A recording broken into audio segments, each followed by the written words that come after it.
Hello, everyone, and welcome to Scouting Session. I'm Jérôme Bérubé, and I'm joined, as always, by Brad Allen. Hey, Brad, it's been a long time. How you doing, my friend? Hey Jerome, it's good. I want to give a shout out to a director who passed away this week. David Lynch. David Lynch was a really famous director. For you younger folks, probably don't know him, but super creative, dynamic. He had the term Lynchian coined after him because he was super creative. And one thing he said from directing that I took to scouting was he talked about the most important concept in the base is intuition. And that's so true. And it's so true for scouting. Um, Try to remove yourself from formulaic scouting. Remember, attributes are just attributes. You still have to use the intuitive base to get anywhere. So I want to give a shout out to him. He passed away this week. Big inspiration to me, helped me with my scouting along the way. So yeah. Also watch Twin Peaks, everybody. Amazing. Go watch Twin Peaks. All right. So this is our first show in almost a month, Brad. So we have a lot to catch up. So today we're gonna have two subject. We're gonna talk about the NHL Calder Trophy race a bit later in the show, but we're gonna start with the 2025 World Junior Hockey Championship. So we're gonna recap a bit of what we saw at this tournament. So maybe Brad, we can start. We can give our overall thoughts on the tournament. USA winning it again, back to back here. But I felt like overall this was just an okay tournament. A lot of, obviously Canada was a big disappointment in the event. Obviously Russia is not there. I just felt like skill wise, this was a bit lacking at this event. Finland going all the way to the final. I mean, hardworking team, great performance by their goalie, but not really. I mean, how many guys really are going to play in the NHL from that team? Like, not many. So I thought overall the skill level of the tournament was lacking a bit. I felt so. I don't know what was your take on the tournament overall, but I'll let you talk about your take on the tournament. Yeah, bring back Russia and Belarus immediately. Okay, that's my take. I stand by it. Oh my God. Yeah. So I'm with you 100%.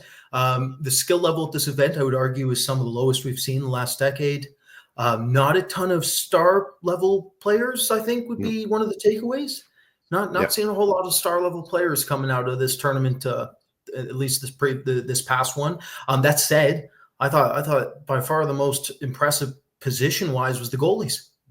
Some goalies were lights out. So that was a good sign. Obviously, as a goalie scout, I enjoy that aspect.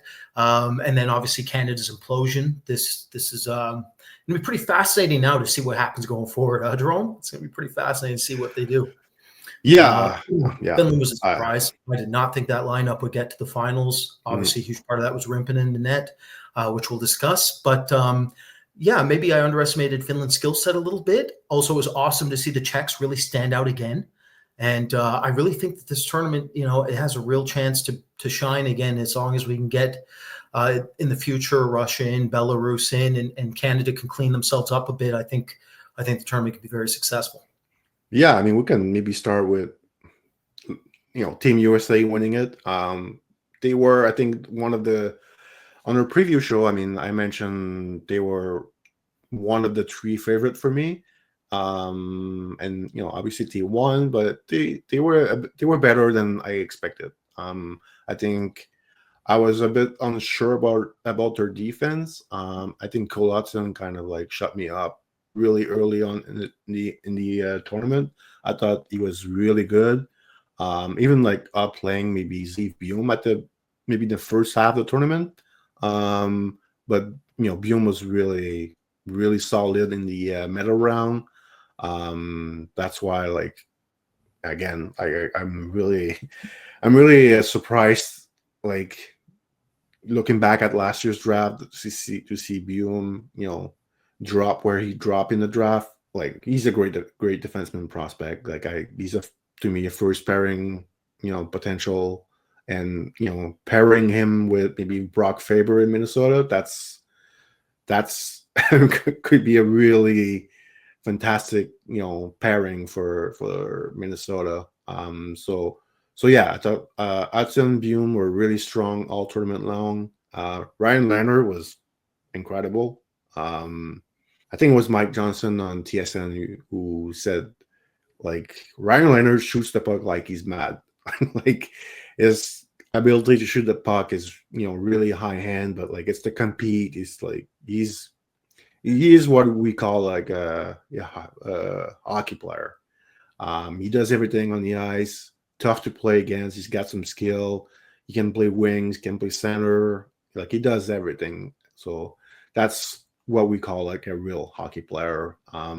Those, I think, were my top three performer on Team USA.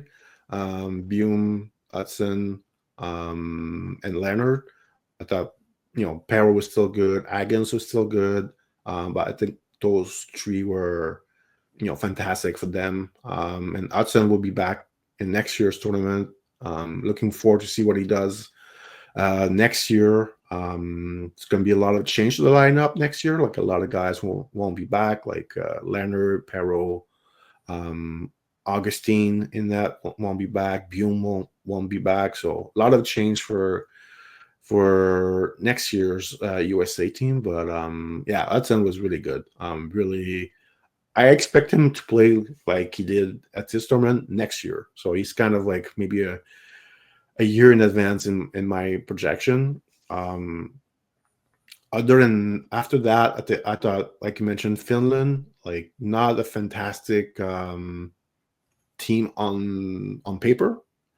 But they just play like a typical Finnish team with great goalie, key scoring key goals on the power play, and just working their ass off 5-on-5, killing penalties well.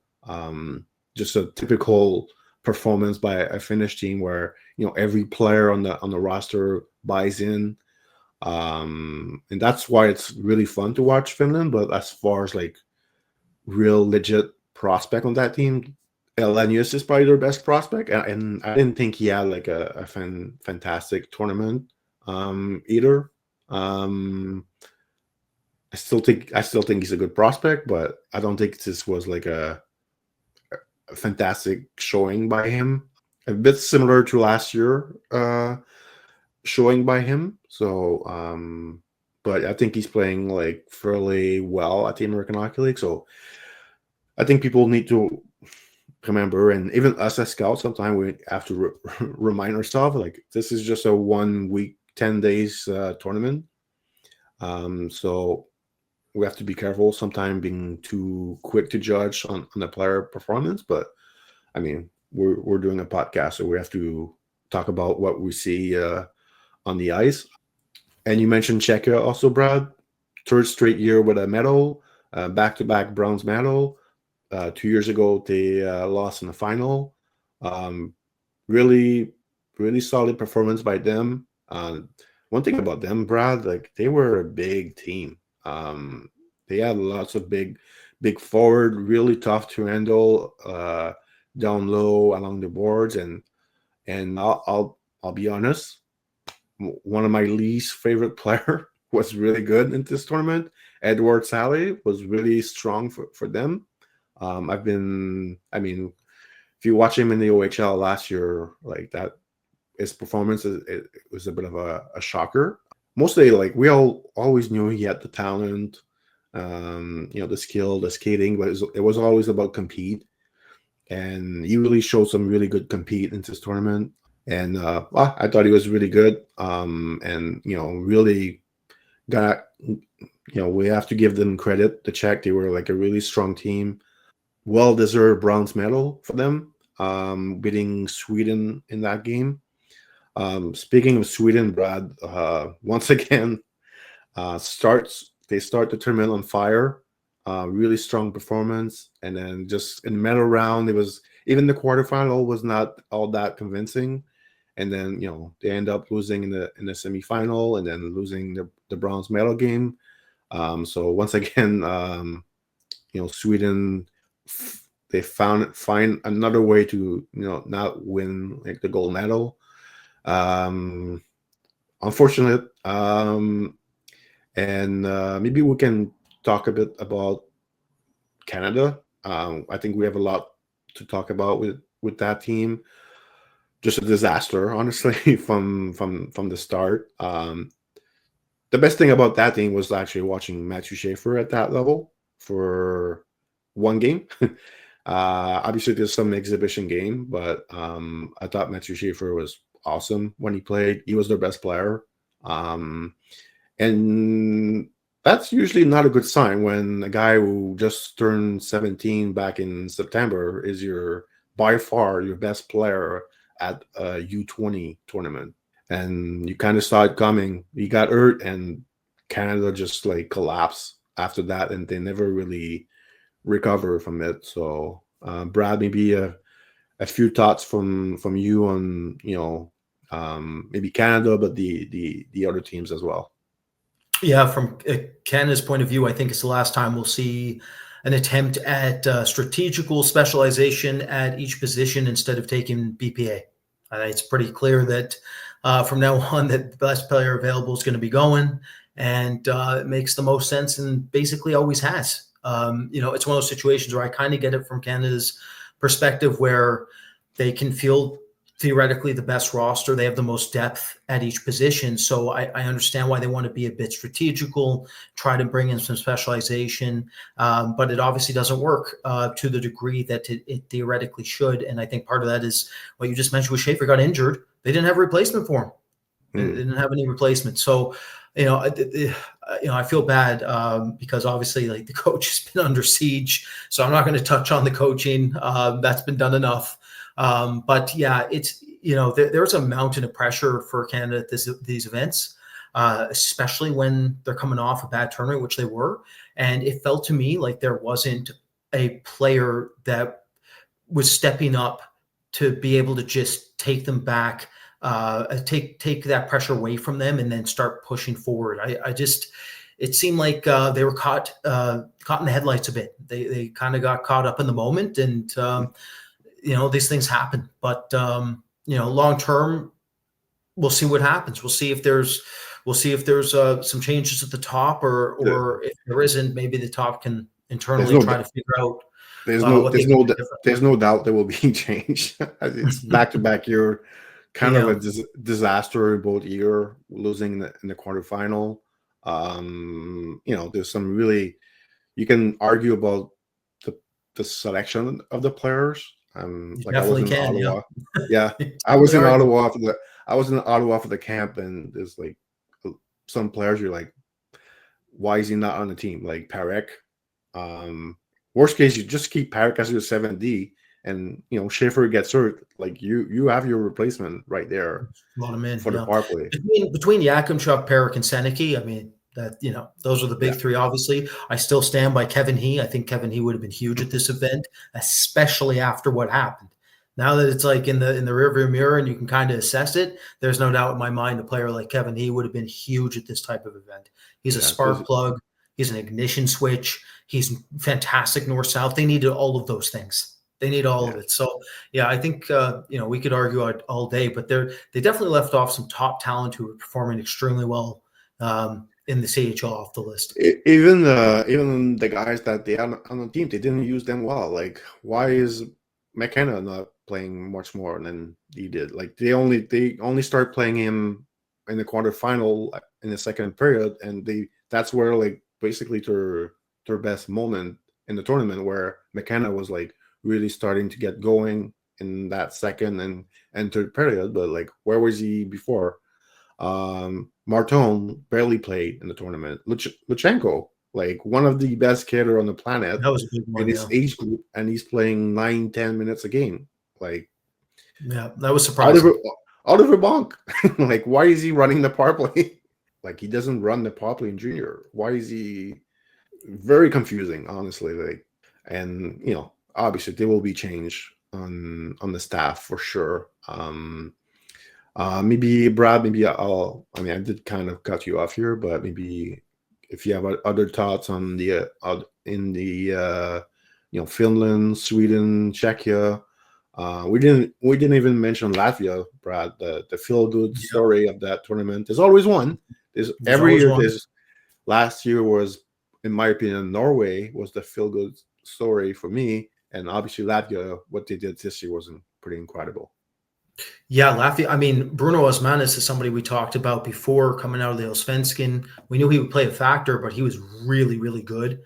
So that surprised me. I'm going to have to go back to the drawing board on that one, Jérôme, and make sure to keep watching him now. The other would be, how about, I mean, Washington, like you mentioned with the States, Jérôme, like look at Washington here, like look at Hudson, look at Leonard. Leonard, and look what Matico just did. I mean, Eric Matico had a fantastic tournament. That's one of their third round picks from a previous season there. So it's, Washington had a fantastic event here. I would argue the only player that kind of looked out of sorts in stretches was Leon Mugli. Mugli didn't have a great event, but with the exception of Mugli, I mean, I can't think of a team that's coming away happier than Washington. Like they're and like look at their progress with Connor McMichael and the Belarusian, the giant Belarusian they got going there. So they're really good at drafting. Like every year they're very underrated. Nobody really talks about. Yeah. 2019, they were the only team that got their first 3 picks to hit. Yeah. In 2019, one of the worst drafts, and again, I talked about at this top of the hour, intuitive scouting. I know that some of their staff absolutely rely on intuitive scouting. It's intuitive. They have so much experience. They've seen it all. So, again, it's not all about analytics or numbers, and Washington showcases that. But yeah, so Latvia, it was awesome to see. Obviously, Feldberg. So Feldberg's, Jérôme, I'm not too familiar with him out of the queue. So this was basically my introduction to him. And I mean, this stuff the legends are made of, right? This is the best Latvian goaltending performance I can ever remember at this type of event.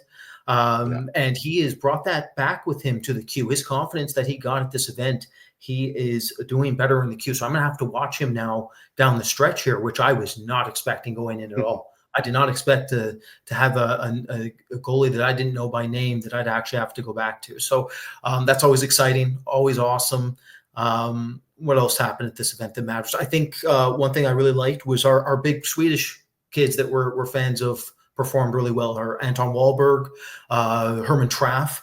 I thought Herman Traff and Wahlberg had some very good performances. So that was really good to see. Axelsen is amazing. I thought he was one of the best defensemen at this event for sure. Felix Andersson was really good. Felix Andersson, absolutely, very intelligent players, right? Yeah. So, I mean, there was a lot of very good performances. There was some awesome performances at this event for sure. You want to talk about goalie? Let's talk about maybe Sweden decision to not go with Marcus Gidlov. They went with Melker Tellin instead. Kind of like, I mean, it didn't really have much of an impact in the, preliminary round, but in the medal round, I don't think, maybe with a better goalie performance, they do end up playing at least in the final. And we obviously hire on Gidlov as a prospect, so maybe we can start talking about a bit some of the goalies in this tournament. Gidlov he played the last game, I believe, so maybe Brad, you can start with Gidlov. Yeah, so we had him as our top 4 ranked goalie last season. He'd be moving up top 3 right now in a redraft. He's fixed his issues. Like the reason he dropped and fell to the Islanders where he did was because of his skating mechanics and small area skating. There was concerns there that could translate long term, and he's done a lot to showcase that those concerns are unjustified. He is very intuitive, despite being large. That's usually pretty rare at this age. Usually, if you see larger goalies, they're more hyper athletic now, and they need time to really integrate properly with the positions they turn pro. Gidlov is kind of, again, the opposite of that. So that's what makes him kind of a special goalie prospect. Melker Thelen, no disrespect to Utah, he was a watch for me. I didn't have him as ranked player. I watched a ton of him. I think he's just under for his height and how he operates, but he's a fantastic skater. I think that might be one of the reasons they decided to go with him over Gidloff at this event, just because there's so much down low, high pressure, small area passing plays that occur. So I think maybe part of it was to try to counteract that and take advantage of Thelen's skill set. But at the end of the day, this is like where Canada kind of overthought everything with their power play formation, who was playing how many minutes and what the lines were. Well, I think Sweden just seemed to overthink this. Like, Gidloff is the better prospect. Gidloff is playing in the SHL. Why in the world would you not go with Gidloff? So I mean, it's not the first time it's happened, but I think this is a perfect example to showcase. Like, I've seen some people online discuss an article at The Athletic a lot about like the top 32 ranked goalies, and it was like a poll with some NHL coaches that were part of it. Like, no disrespect to NHL coaches, but like, they're the last people on this earth that I would get an opinion of for goaltending. Coaches don't know goalies. They really don't, unless they're goaltending coaches, obviously. So I would take that with a grain of salt. And like, again, this is a perfect example where a Swedish coach just went wrong decision. I'll give you a quick example. Jakob Dolbes in Montreal is really like maybe not the talk of the town, but close to it. He's been really good. And really good. They're asking Marty St. Louis about him, and he's like, I don't know. I don't talk to him. He talks to the goalie coach, not me. So that's the right way, I think. If you want to really know what's going on, talk to the goalie coach, not the head coach. So I'll let you go back to it, but I just want to add this to the conversation, because I just saw this past week. So well, there's one aspect of it, like from a philosophical perspective, that makes sense, which is that if your coach is on the same page as your goalie, it can help with like defensive strategy a little bit. So like Barry Trotz, for instance, with Mitch Korn is a perfect example where when this meshes correctly, you can have excellent results. Like Robin Lehner, the best year of his career was when he was with the Islanders. It was not by accident, right? They understood his weaknesses. They then created defensive strategy around those weaknesses and made sure that he could take advantage of his strength fully, right? So that's an example where a coach can certainly come in and help. But I mean, that's not everybody, right? So it's one of those situations where like goaltending is very, very isolated, and it's like usually just the goaltending coach as opposed to a head coach.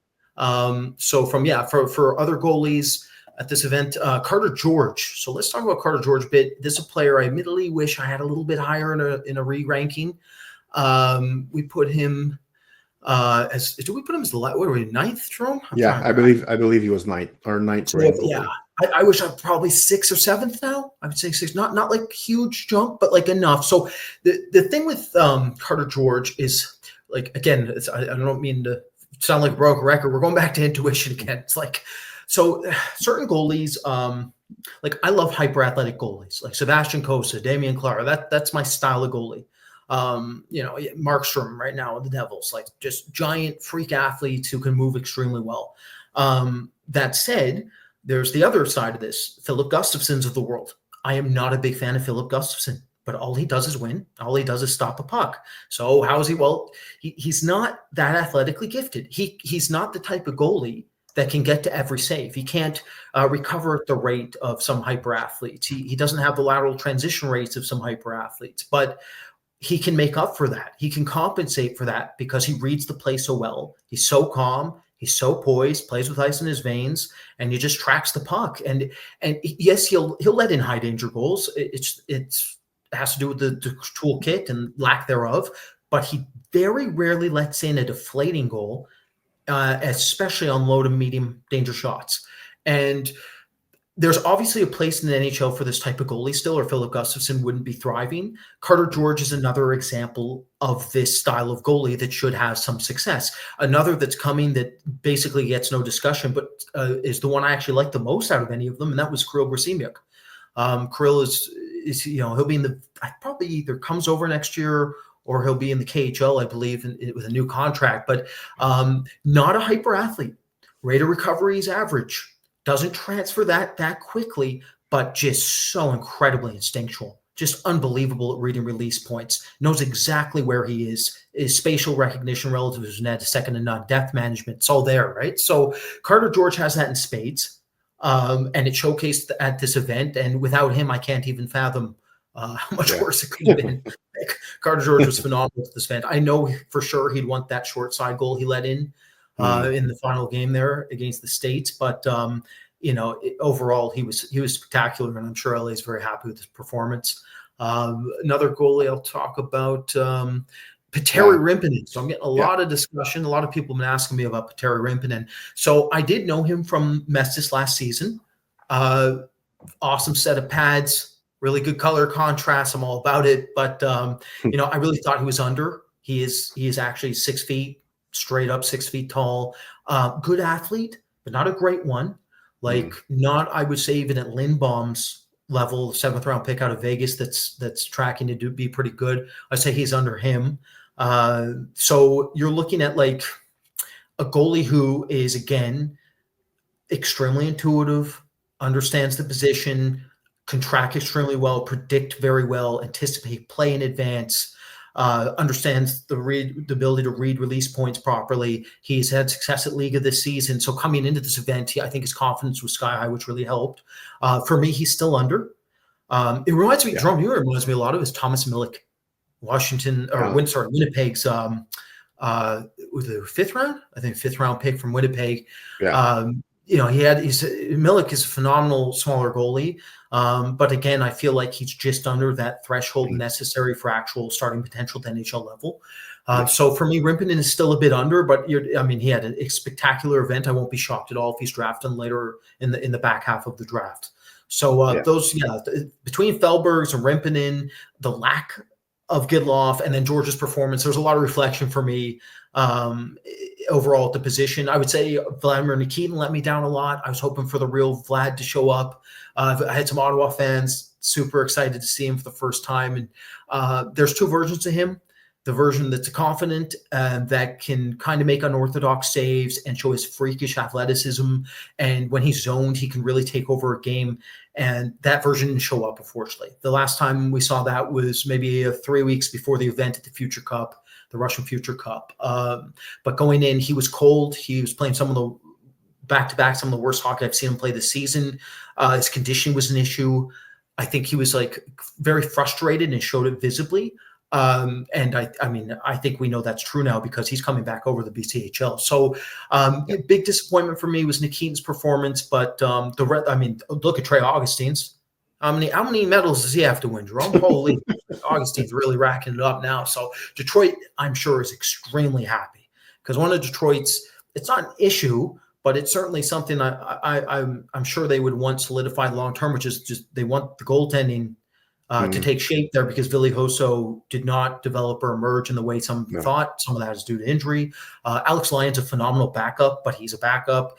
And so they really need Augustine and Costa to be what they're supposed to be, but they are tracking to be a phenomenal 1-2 punch down the road. So overall, I thought, goaltending was fantastic overall at this event. Very interesting development and room for reflection for me because I have to remember that although I love goalies that can get to every type of shot and stop every high danger chance, yada, yada, I have to remember that goalies like Carter George can exist, and that makes the position even more interesting.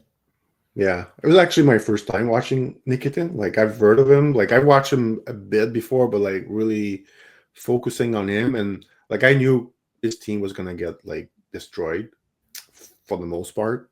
I see what you like about him.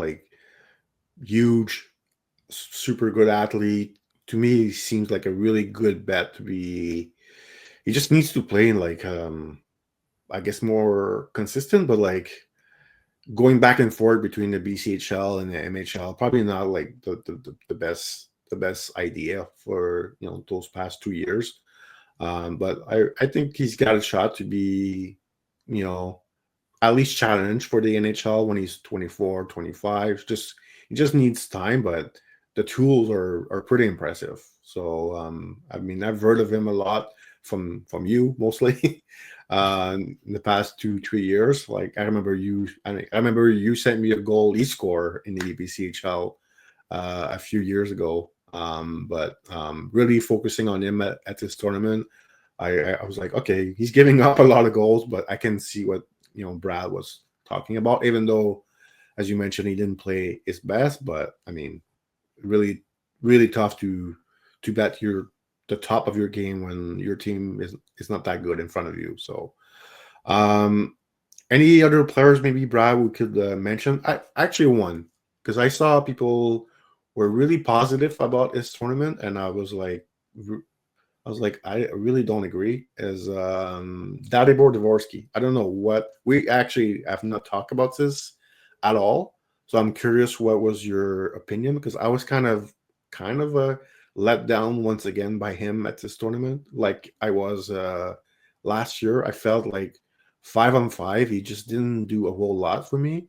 I thought he was pretty passive 5-on-5, but then on the power play, he's pretty good. And obviously we know he can do some really good stuff on the power play, but I felt like 5-on-5, and it's a Slovakia overall is a bit like that too. I mean, this was not the best team that they have, obviously, that we have seen from them in the past, but I really felt like Dvorsky could have drive the play more, just to be a difference maker. And I just didn't, at least 5-on-5, I didn't see it. But I was surprised when I saw like really positive review out of him. So maybe it's just me. Maybe I'm Mr. Grumpy, and I hate every player. But I don't know. What was your take on Dvorsky? Because I felt like I'm almost like on my own island on my thoughts on this tournament. I'm about to scare Montreal fans. I think he's training like Alex Newhook. I think so. Well, are you scared? Are you Montreal fans or St. Louis fan? Which one? Alex Newhook's name definitely scares Montreal fans, but yeah, for Blues fans, yeah, be afraid too. So in his draft season, one thing that's not discussed because people pretend they actually watch players when they don't, but we do. We watch a whole lot. And one thing that was fascinating about Dalibor Dvorsky is when you tracked him in Allsvenskan, he had the lowest low to high danger passing plays from below the net area out of any top end prospect I can ever remember. There was only one player who tracked worse, and it was Yuri Kulik. But Kulik had an excuse. One, he was playing up in Czechia when he was physically underdeveloped, and he basically was always muscled off the puck if he didn't like try to get his shot off in time. So he very rarely tried to like track behind the net area. And the other is that Yuri Kulich is just a bona fide sniper. Like he's, his lateral passing rates were not even very good. But for Dvorsky, like, he can shoot, and he's got some vigor to him when he wants to play the right way. But I am very worried about his translation based off his processing speed, especially his adaptive processing. I mean, I know he's producing the NHL right now, but the NHL is a different beast entirely, as a lot of you know. So I won't be shocked if a Newhook situation emerges with him.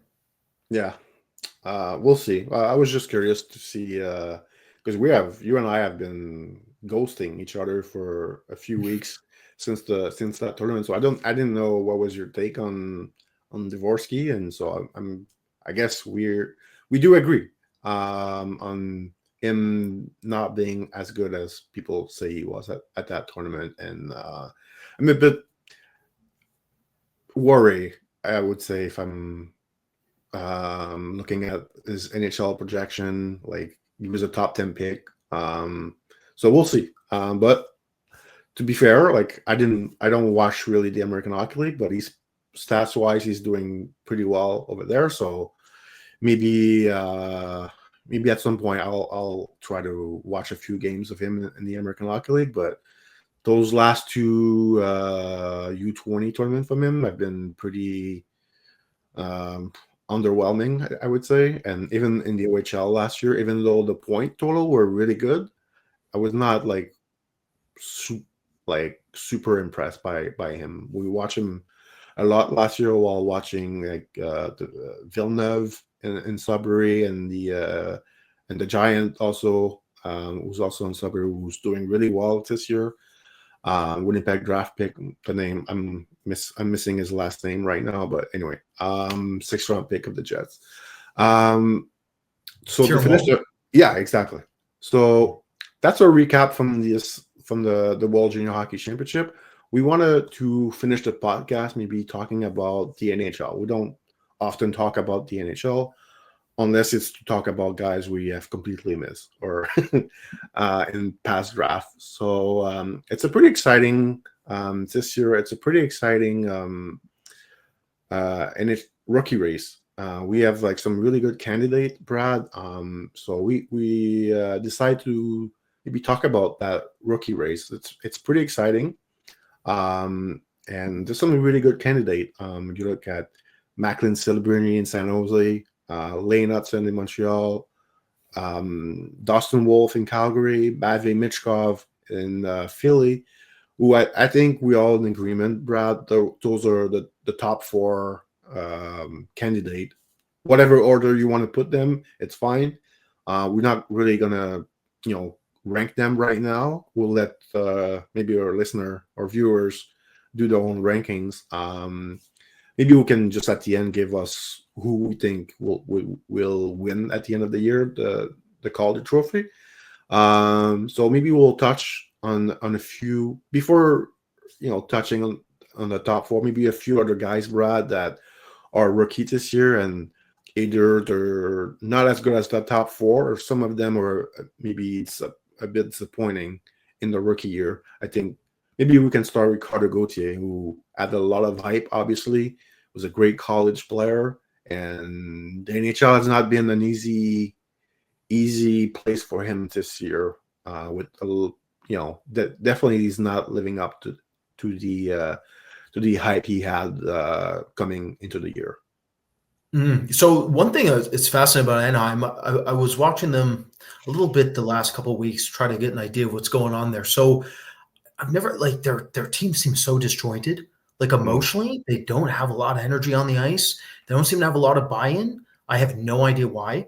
But psychologically, they look kind of lost. So I'm sure that's playing a factor if that's been their season. Like again, I've only watched the last couple of weeks, but from what I've gathered, that looks like a real issue there. Cutter Gauthier, going into a new system, new team, new atmosphere, new environment. It's not going to help when you're subjected to that as your first start in the NHL. That said, like Cutter Gauthier, the big thing about him in his draft year, and the reason we didn't have him as high as he was picked, and admittedly, like we put him a bit too low. But it was, it's all about scalability. It's all about how a player can translate long term. Cutter Gauthier was never considered that intelligent player. That was one of the big issues for us. Now, he had amazing skating to compensate for that. And he has a heck of a shot. Like there isn't a player more dangerous off a rush. But in terms of absolute ceilings and players living up to their potential, hockey sense is an enormous component to that. Where I think we're starting to see a little bit as to why we had him a bit lower, Jerome. I think there's times where he has tunnel vision. There's times where he doesn't know how to implement his game with his teammates. He's come alive a little bit, but it's one of those situations where I think the Ducks were expecting more, and I'm sure Philly fans are extremely happy right now. Let's put it that way. Yeah, I think the main concern that we had, and I still think those concerns are there, is to compete away from the puck and the IQ.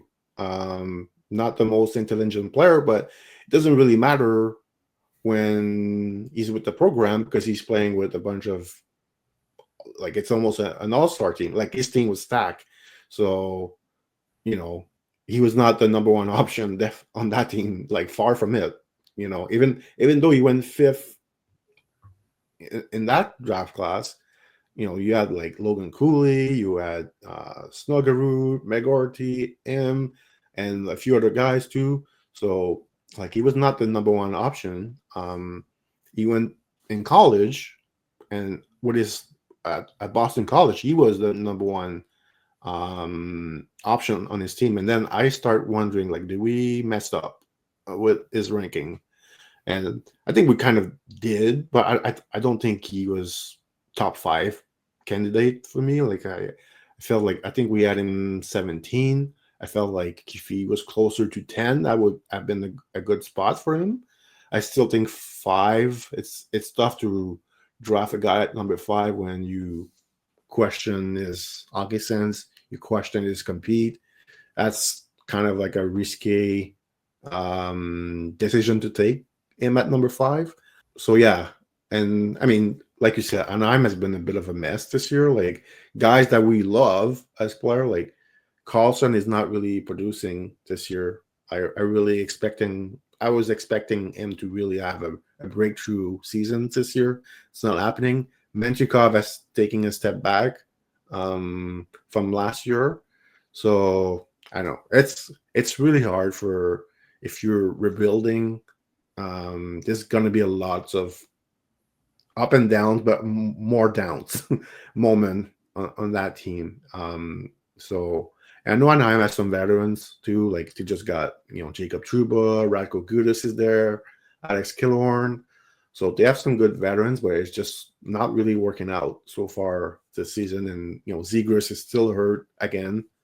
So maybe if you look at other rookies, Brad.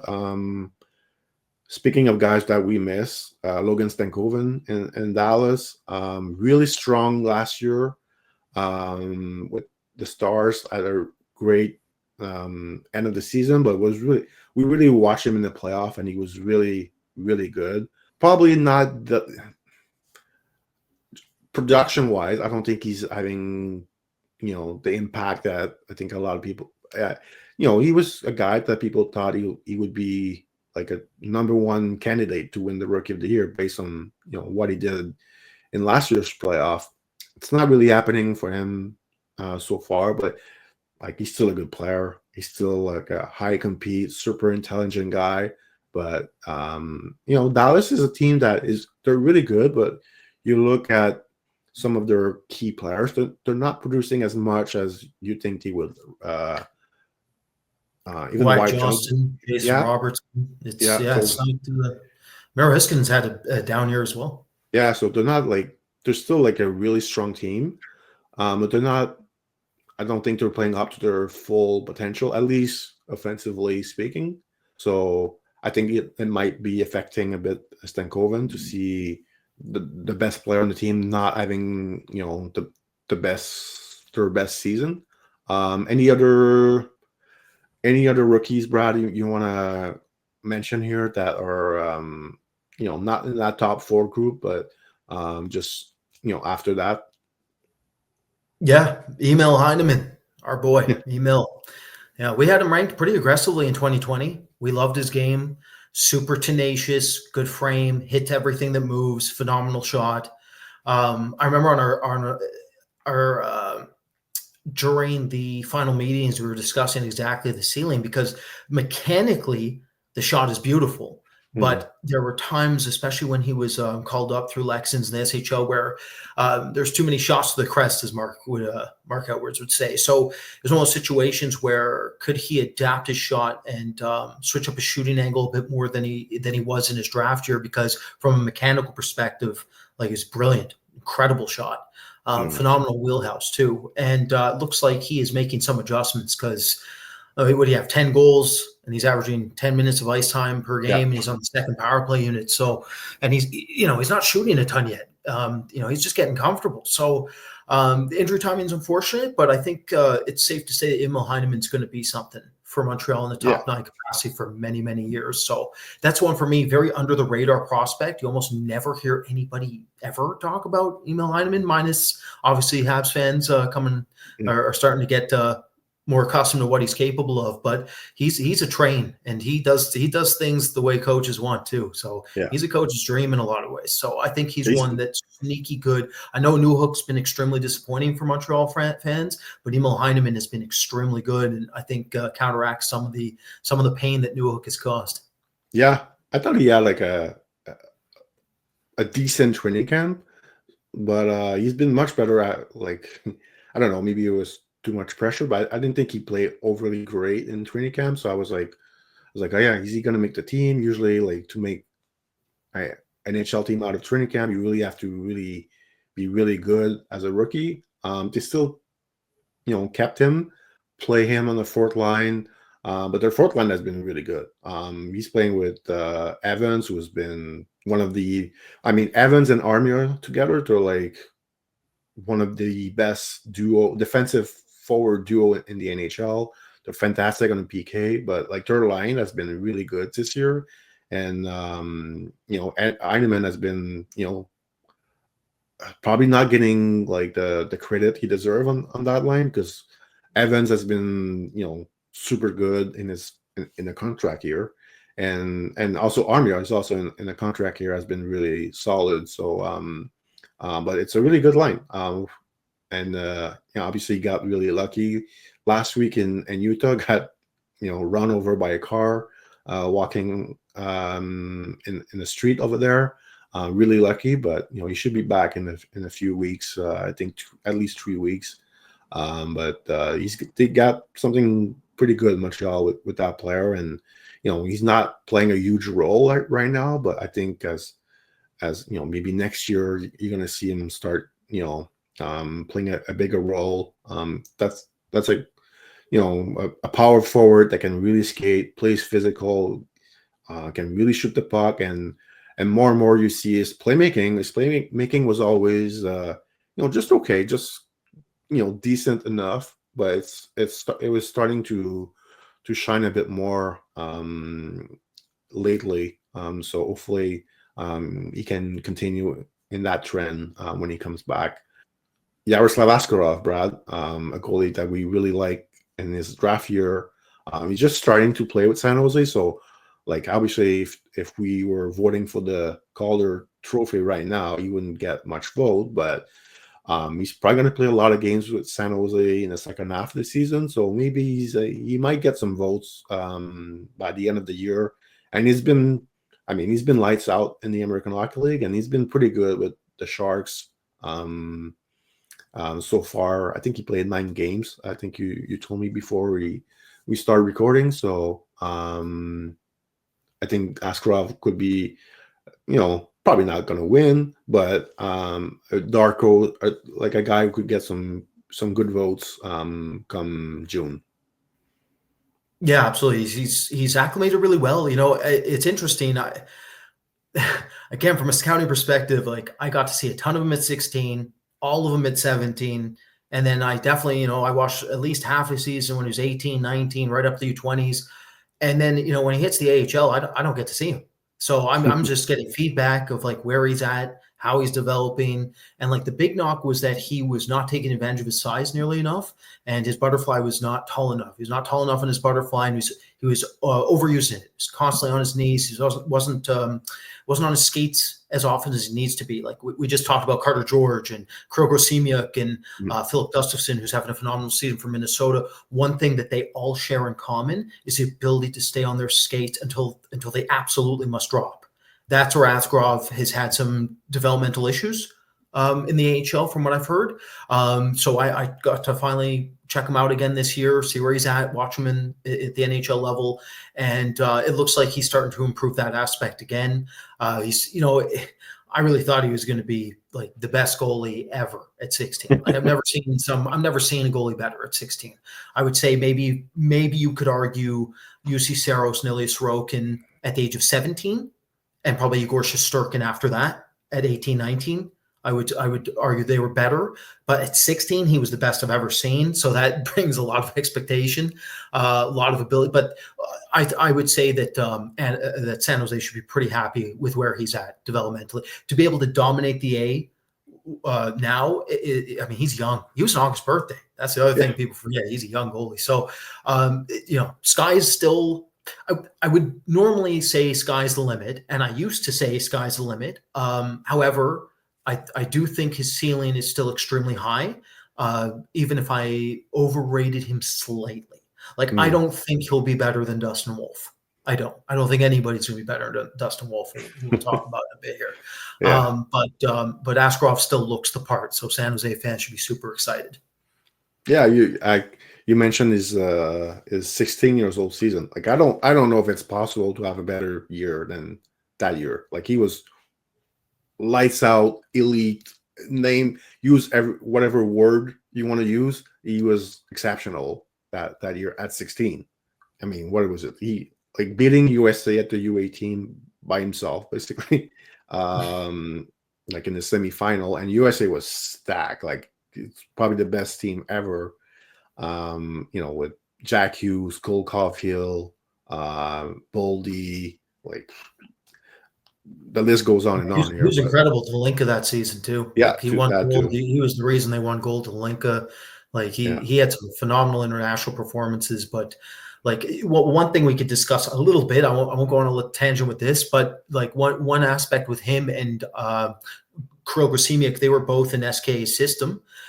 They had adapted like a hands in front style that was super extended, past the point where you typically would see a modern day goalie. And the reason they incorporated that is because it allows a goalie to remain posturally on balance depending on the type of save. So like very fast or reflexive goalies, if they're say theoretically getting their butterfly, they make a kicking reflexive save and they jump back out of it. If you have your hands way drawn out in front of you, it allows you to counterbalance your weight as you come back out of your transitional butterfly. So I think the thought process with SKA or SKA's system there was like, let's take advantage of his freakish athleticism in a way that some other goalies can't. Then they gave him something called, like, I called it rhythmic timing. I talked to some former NHL goalies about this. I've talked about to goalie development coaches about this, and it's essentially you're shaking your glove before a save is coming, in a way to stay in rhythm, and so you don't get distracted. Because apparently some of these kids, like especially the goaltending position, the way they process information is so fast.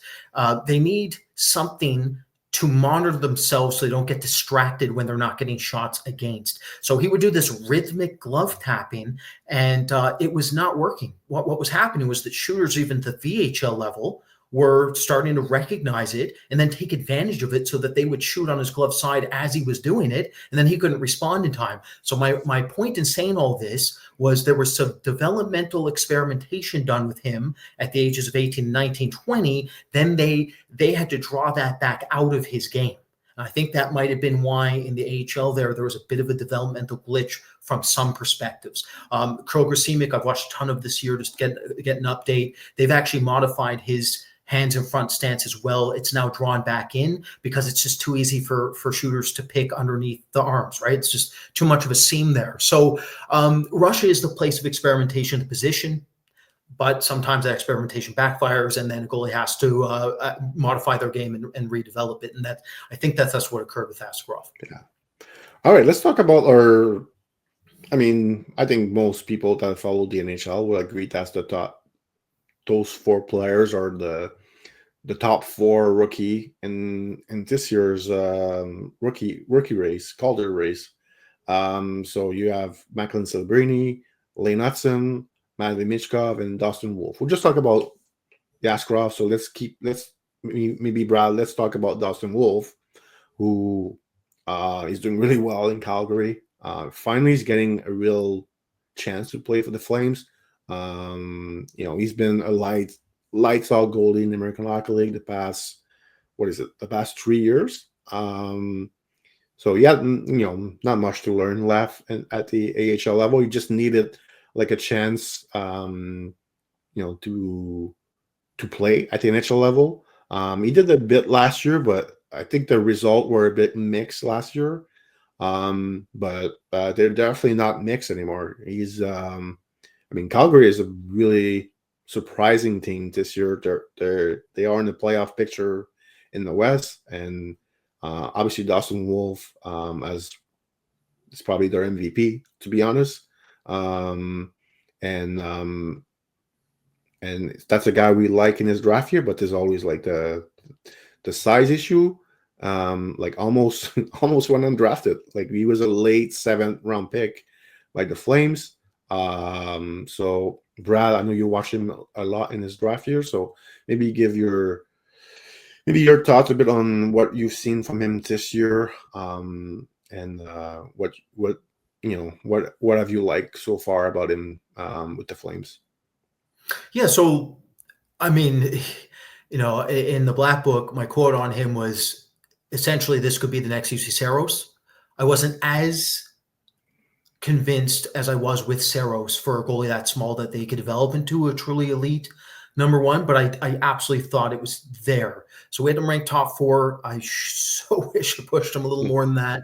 But there was one fundamental separator with him and basically the rest of the league, and it will change probably how the position is developed forever, honestly. And that's to do with his edge work. He has the best inside and outside edge work I've ever seen at this position. His ability to hold his edges makes it basically he can get in front of anything. It does not matter what's happening. I always rant about micro adjustment rates. For any of you want to know more about my goaltending, maybe listen to our last year's breakdown. Micro adjustment rates are critical to the position. Just for like a quick recap here is basically when a goalie misinterprets the initial shooting angle, their ability to micro adjust and reorient themselves so they can get back in front of a shot is what I refer to as a micro adjustment. It can be a micro shuffle is an example of micro adjustment, but so is going into a butterfly, making a kick save, coming transition out of that butterfly, and then laterally rotating would be an example of another.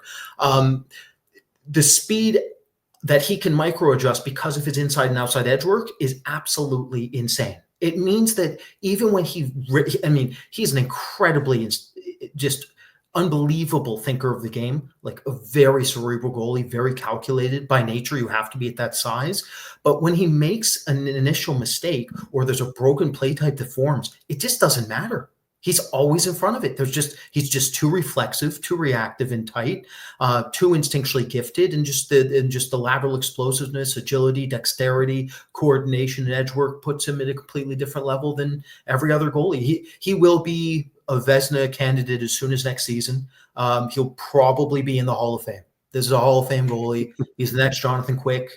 That's it. He's the best goalie prospect in the world, period. Askarov's not going to catch him. He's not. I mean, I did a goalie podcast for our platinum listeners last season, and I called him the dark horse. And I know some people got back to me. They're like, how is he a dark horse if he's like winning AHL MVPs and like he's this good? Because people didn't realize he'd be this good. And that's what I meant. I mean, he's still a dark horse because he's literally the best goalie prospect on earth, and people are not accustomed to it. Like everybody's talking about Kosa, Wallstedt, Askarov.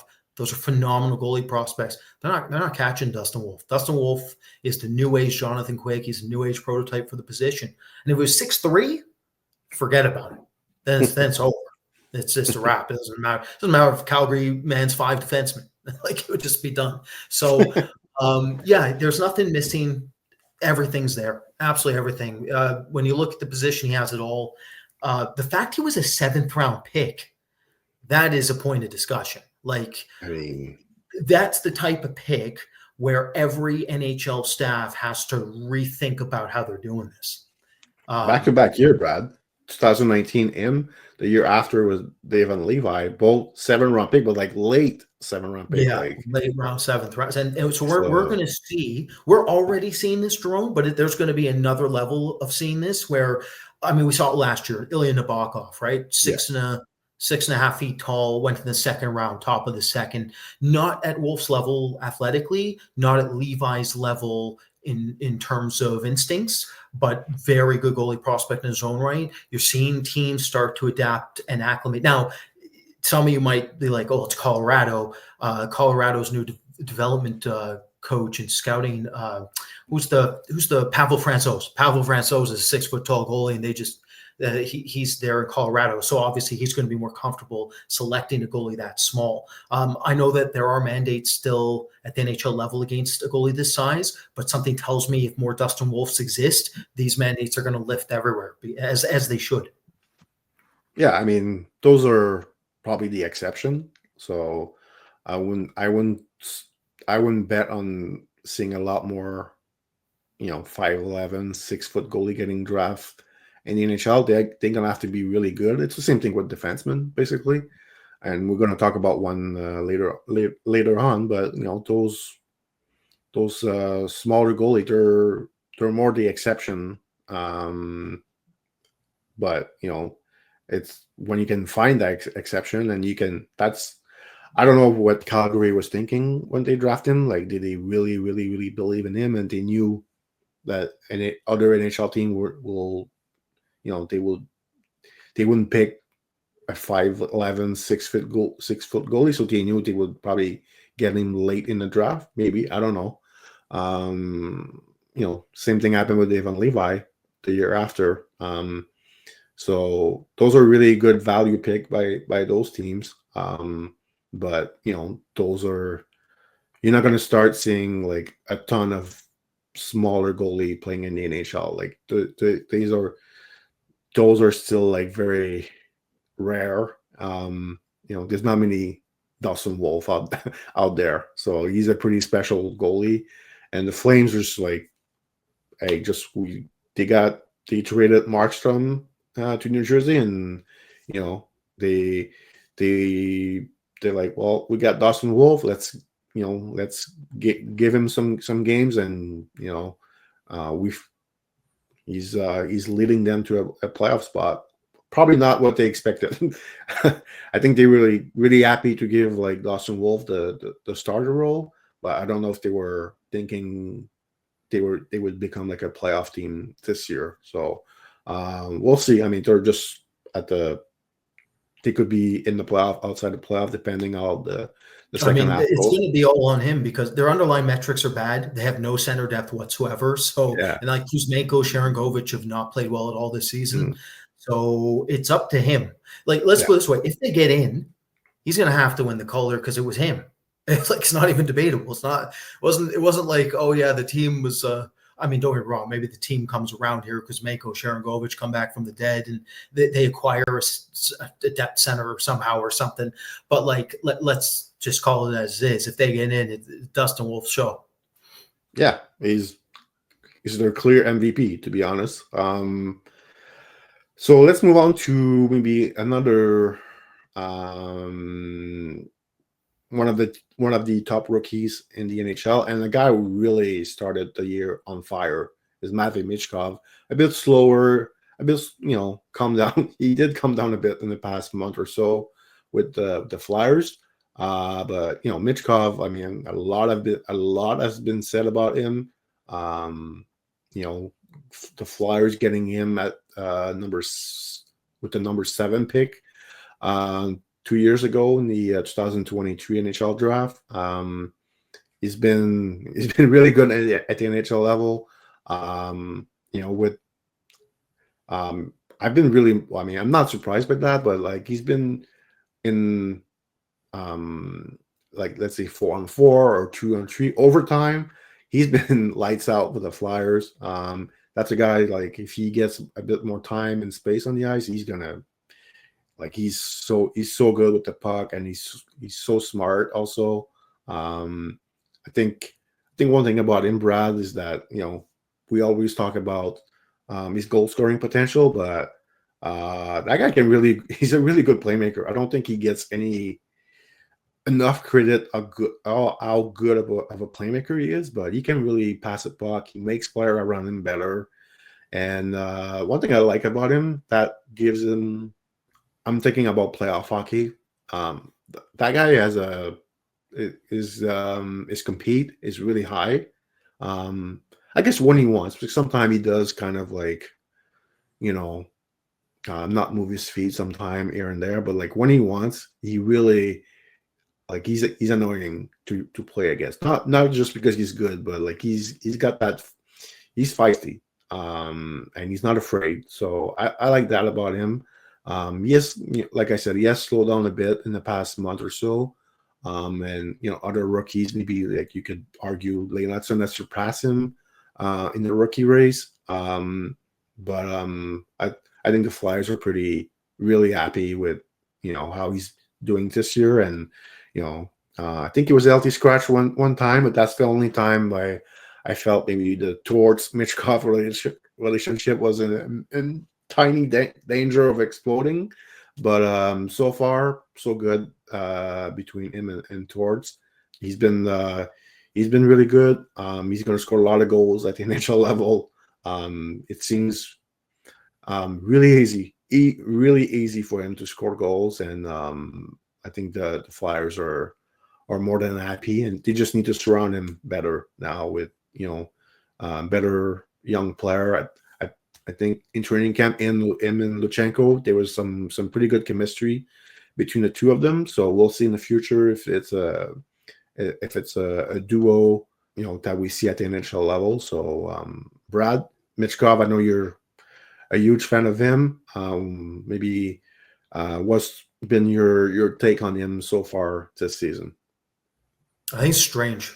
Like, I don't think people talk about how weird this player is. Like, he's a tank. His skating is unorthodox. So let's talk about the skating base of him, because I wonder if it's a glimpse into the future of hockey. What I mean by that is, like, if you look at 10-2 pivoting, it's starting to increase in its value. It's allowing smaller players to mitigate range of defensemen. That makes a lot of sense because, Jérôme, as you know, a lot of NHL teams want a lot of size on the back end. So Michkov incorporates the most 10-2 turning I've seen so far out of any player that actually is playing full time. We know from a scouting perspective, Jérôme, Antonio Strongest did it the most out of any player. I don't think Strongest plays long term. I could be wrong. I know he's produced in the A. I don't think so. But it's one of those situations where Dawson Mercer incorporates 10-2 turning occasionally. And the main one coming in outside of Michkov is also Russian, and that's Nikita Artamonov out of Carolina's system, who's having a tremendous year in the KHL. And he incorporates a ton of 10-2 pivots. So are we going to see more of that? It's Michkov and Artamonov, and let's say theoretically Strongest comes in and succeeds as well. Let's just say, for theory's sake here, you get three of them coming in and they all start really producing off 10-2 turning. Does that change how skating coaches go about their business for some of these younger kids? Actually, Brad, Demidov does it also. Yeah, Demidov. Yeah, you're right. Demidov. Now, Demidov is fascinating because he doesn't access his inside edge work very well coming out of corners. His crossover mechanics with his inside edge work is not very good. So he's compensating by incorporating 10-2 turns. Brent Clark, defensively, is a defenseman who uses 10-2 turns a ton. And we know that that's to mitigate his knock-knee syndrome. He is knock-kneed, so he can't skate and basically incorporate three-point flexion from his hip line down through his knee and through his ankle. So he uses 10-2 turning to open up his hips and try to explode through his hip line without having to rely on his knees, which, fair enough. So it's fascinating. You're seeing some new age players coming in here where they're trying to kind of changing how skating is developing. And does that change how defensemen defend? Are we going to see some differences in how defensemen play the body as a result of it? So, very, very interesting in terms of like where the direction the sport's heading based off how Matvei Michkov operates right now. The other thing I'll say is he's been in Torts' doghouse occasionally. That's not unexpected. But to Draw's point, he can be a pest. And just the main thing with Michkov is he reminds me in scouting the significance of finding prospects who can process plays under pressure at exactly the right time. Like, his sense of timing is just unbelievable. It's ballistic. It is incredible how good he is at timing what he's going to do. I really think it's the reason he will outproduce Fantilli long term.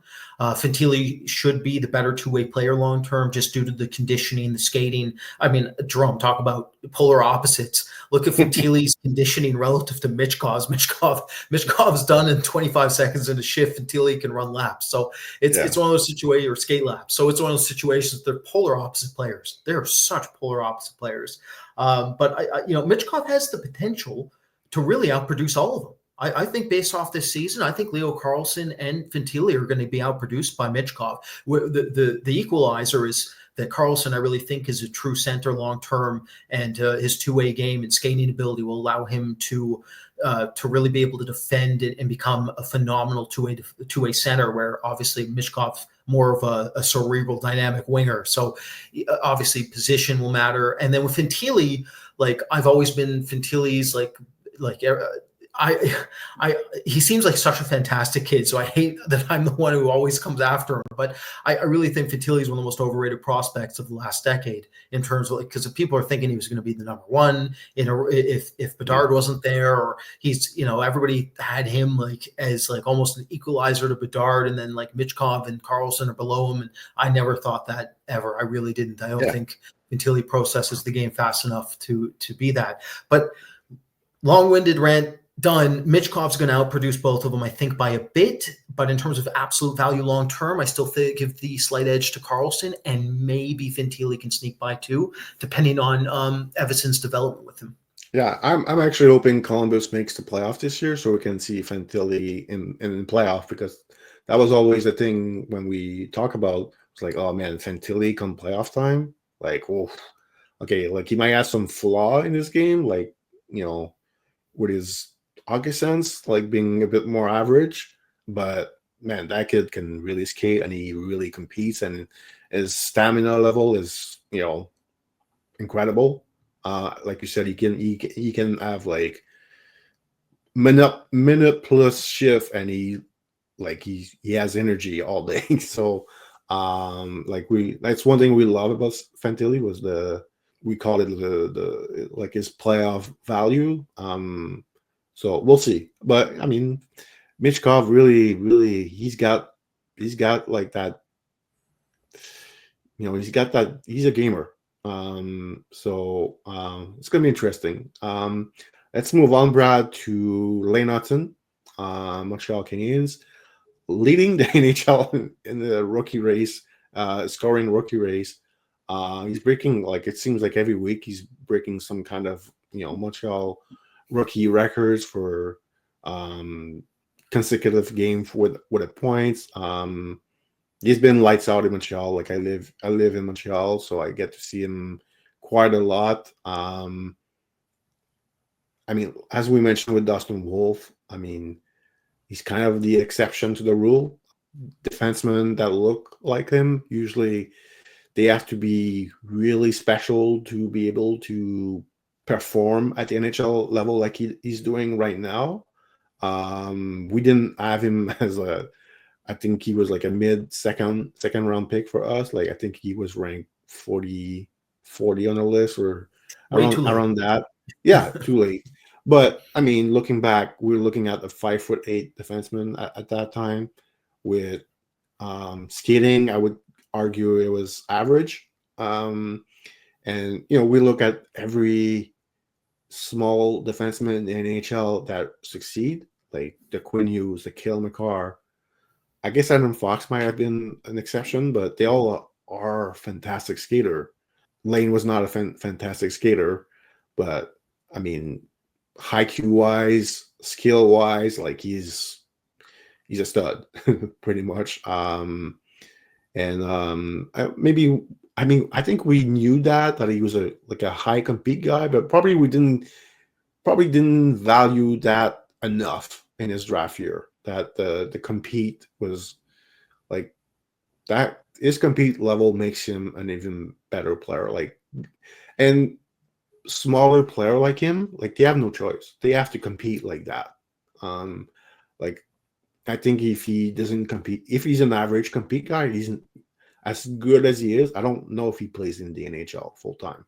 You look at Michkov as a smaller guy, but he does compete hard. Like, Michkov couldn't be a soft guy. Like, it wouldn't work. I mean, he would probably play in the NHL, but he wouldn't be as good as he is. And same thing with Hudson. Like, the compete level is off the chart. And the progression also from watching him in September, October to now is pretty amazing to see that. It's mostly like the defensively. He might still have some bad games defensively, but overall in the past month and a half, he's been really good for the Canadians. And obviously, like, he's not playing against the top players from the other team. He's mostly playing against like the number 2 line, the top defensive pairing for the Canadians in matchup roles is Goulet and Cartier. But I mean, He's playing 23 minutes a night.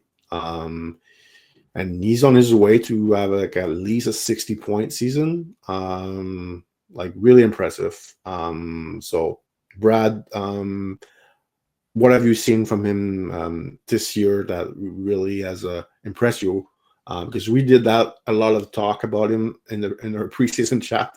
Because we also like were questioning like when is he going to take over Madison on the top power play unit. And I did predict December, by the way, Brad. I don't know if you remember this. I did predict December, and he got his first game just I think 1 day or 2 days before December 1st. So that was a bang on prediction by me.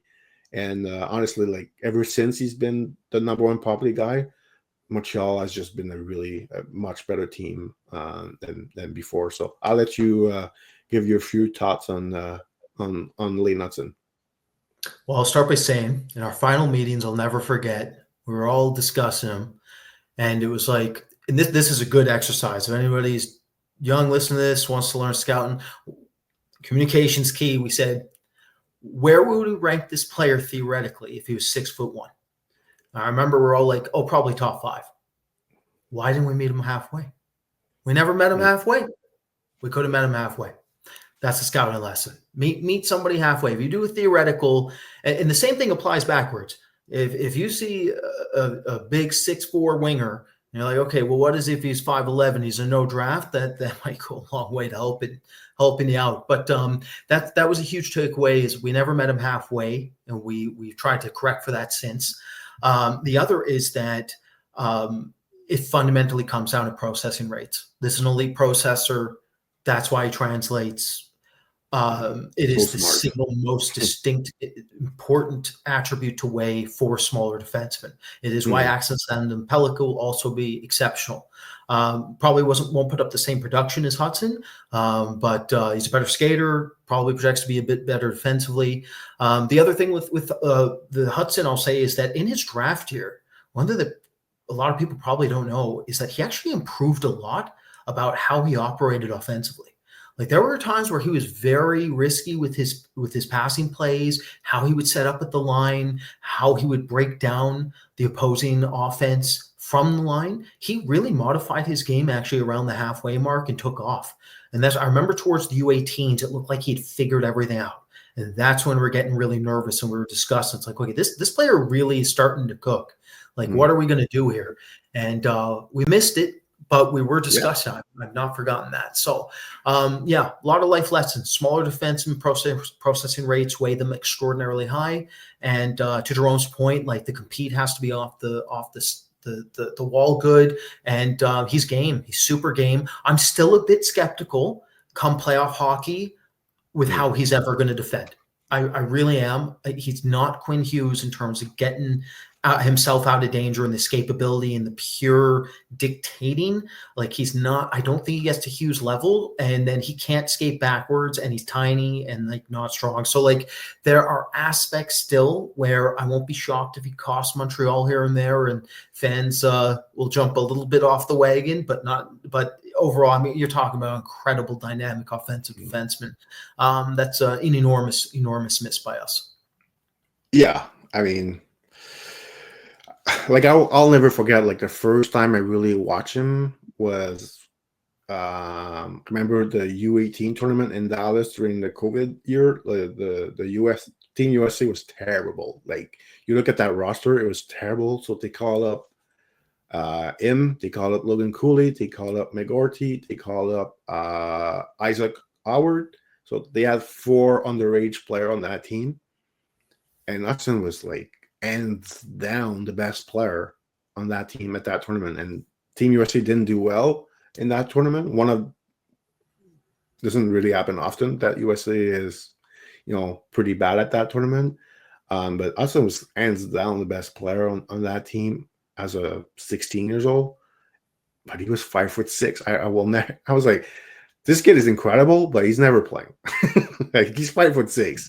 Like, oh, what are we doing here? And then, the next year is 5'8", and then, the year after he's now listed at 5'9", and this now like he's a bit of a, his older brother is 5'11", so you're starting to, it's like, hey, this kid might actually make it, and just the improvement level in his game in his draft year, even this year in the NHL, he started like he was beating everyone one-on-one, like he was like the king of breaking ankles, and then NHL, that's what NHL team do. They adapt. So they start adapting to him, and then he start doing this last, but he play more efficient, less, a less risky game. And anyway, he's a fantastic player. He's he's really fun to watch. I think I saw his stats where he leads the NHL in successful pass in the slot for his teammate. Um, that's incredible. Like he's 20 years old. Really fun to watch. And then the other candidate is his former teammate at BU, Macklin Silbrini.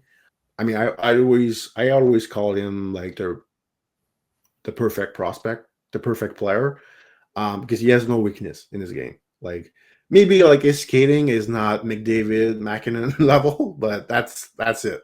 Like intelligence, compete, shot, vision, play off the puck. Like, what else do you need from this player? Like, he can do everything, like at a really high level, like the NHL level.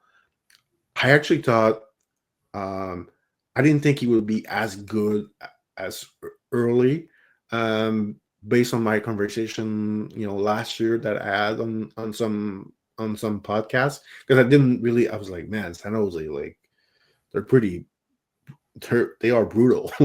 So who is he going to play with? And but they did acquire some guys, but honestly, like he's been really good, even better than what I thought. I thought like I always thought he was going to be a fantastic player, but I didn't think he would be like a point per game player at 18. I thought based on how bad San Jose would be as a team this year, I was like, well, I don't know if he can be a point per game player this year. I look at like Connor Bedard last year.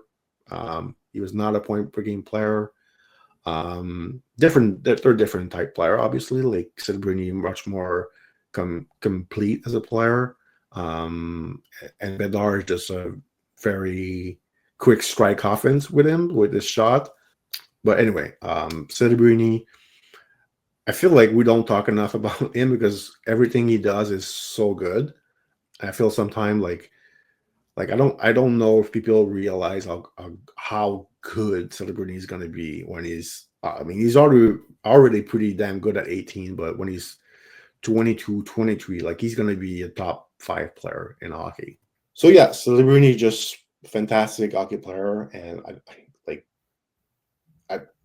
I think we mentioned this last year, but like we think he's going to end up being a better hockey player than Connor Bedard. Obviously, Bedard is all about the goals, and that's great. But we really appreciate players that really play the game in all 3 zones. And I mean, every time you say a player is basically a perfect hockey player, that should be a really telling sign of how high you think he should be if you're gonna rank him with like the best prospect, best young NHLer. So yeah, Silbrini, I'm a huge fan. I remember going to see him in the NCAA last year in Vermont. He was fantastic.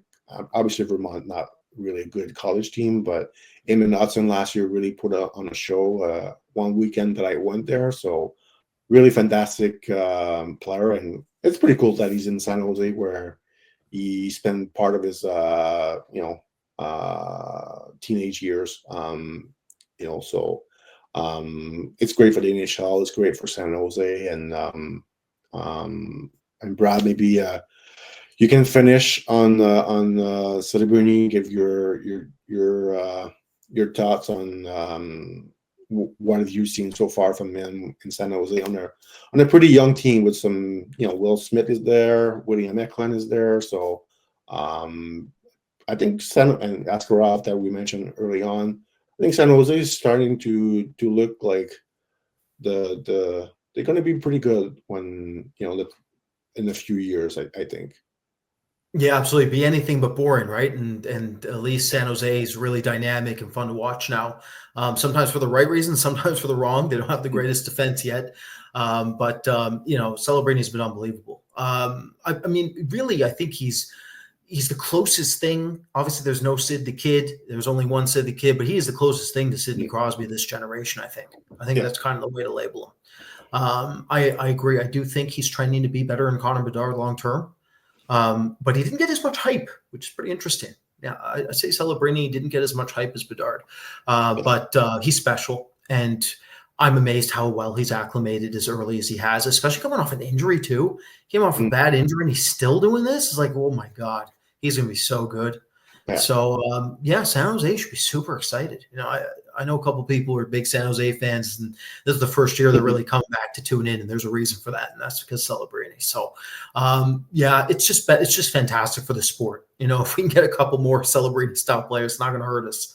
So that's the way I look at it. But in terms of Calder prediction, I think the safe and smart choice is Celebrini, but I'm a goalie guy. I got to go with Dustin Wolf. I think Wolf brings him the promised land, which I don't even know if some Calgary Flames fans would want that at this point. Probably want the higher pick.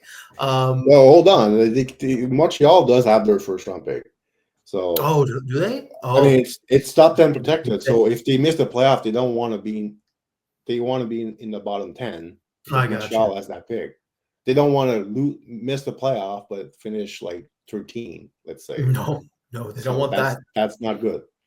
No, I mean, it'd be great for Montreal. That's be a dream scenario for them. But if they miss the playoff, they want to tank basically and get a top 10 pick. And to be honest, in this draft class, go get that top 10 pick because you better have a top 10 pick in this class. You're in a lot of trouble.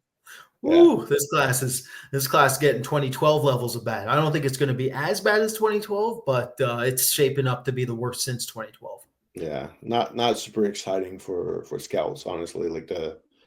Sometime in